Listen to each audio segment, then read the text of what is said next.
कश्मीर में पहलगाम हमले के बाद AIMIM चीफ असदुद्दीन ओवैसी लगातार पाकिस्तान को लताड़ रहे हैं। पाकिस्तान के समर्थकों की तरफ से उन पर हो रहे अटैक को लेकर जब सवाल किया गया तो ओवैसी ने कहा, हम पाकिस्तान के दूल्हे भाई हो गए हैं आजकल, अब कोई नहीं रहा वहाँ पर, हम ही रह गए हैं। इतना बेबाक और हैंडसम कोई नहीं रह गया। देखते रहो प्यारे मेरे को, थोड़ा सुनते रहो, इसकी वजह से ज्ञान बढ़ेगा। केंद्र सरकार ने दुनिया भर में आतंकवाद के खिलाफ संदेश लेकर जाने वाले प्रतिनिधिमंडल का ऐलान कर दिया है। कुल 7 ग्रुप में यूपी से भी 4 सांसद और एक पूर्व सांसद शामिल हैं, जिनमें राज्यसभा सांसद बृजलाल, लोकसभा सांसद और बीजेपी नेता शशांक मणि त्रिपाठी, सपा सांसद राजीव राय, बीजेपी से सांसद अतुल गर्ग और कांग्रेस नेता, अधिवक्ता और पूर्व सांसद सलमान खुर्शीद का नाम शामिल है। इन प्रतिनिधियों ने पीएम मोदी का आभार जताया है। यूपी के देवबंद में इस्लामिक विद्वान मौलाना कारी इसहाक गौरा ने टैटू को गैर इस्लामिक करार दे दिया है। गौरा ने युवाओं से अल्लाह की राह पर चलने की अपील की है।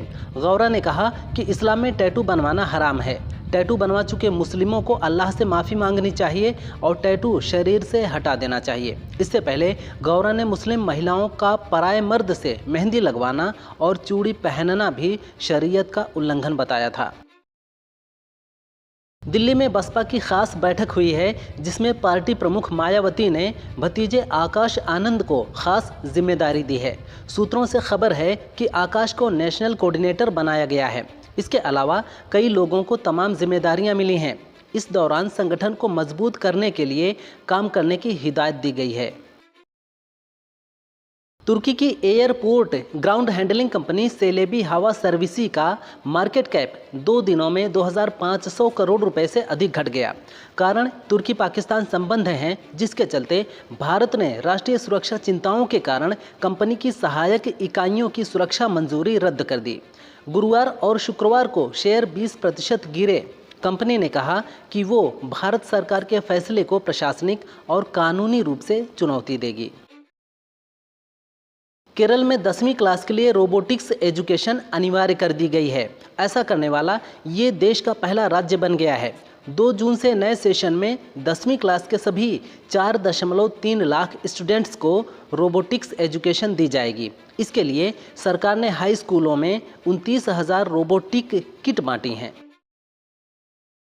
AIMIM चीफ असदुद्दीन ओवैसी पर अक्सर बीजेपी की बी टीम होने का आरोप लगता रहा है। अब उन्होंने इस आरोप पर कहा, ये सब बकवास बातें हैं। इस तरह के आरोप लगाने वाले जोकरों को मेरे सामने बैठाइए। हम डेटा पर बात करते हैं, क्योंकि ये लोग झूठे हैं। बीजेपी लगातार चुनाव जीत रही है क्योंकि विपक्ष फेल साबित हुआ है और बीजेपी ने हिंदू वोटों को एकजुट कर लिया है।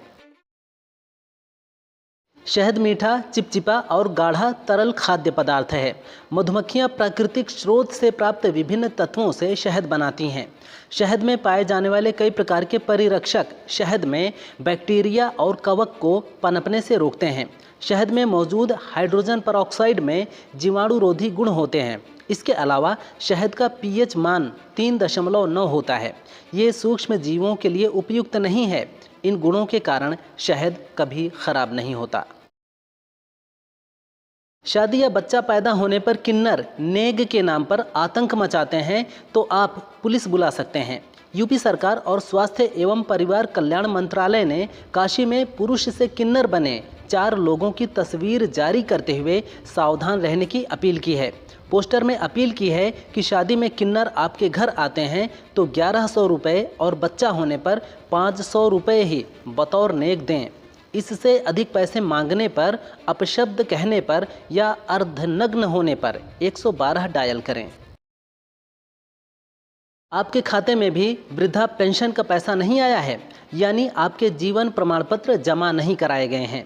शासन से ये साफ निर्देश है कि जिन पेंशन धारकों ने 1 साल का समय पूरा होने के बाद भी जीवन प्रमाण पत्र जमा नहीं कराया है, वो तुरंत इस काम को करा लें। वृद्धा पेंशन के लिए बुजुर्गों को साल में 1 बार जीवन प्रमाण पत्र जमा कराना होता है, ताकि मृत्यु के बाद भी किसी बुजुर्ग के खाते में पैसा ना जाता रहे।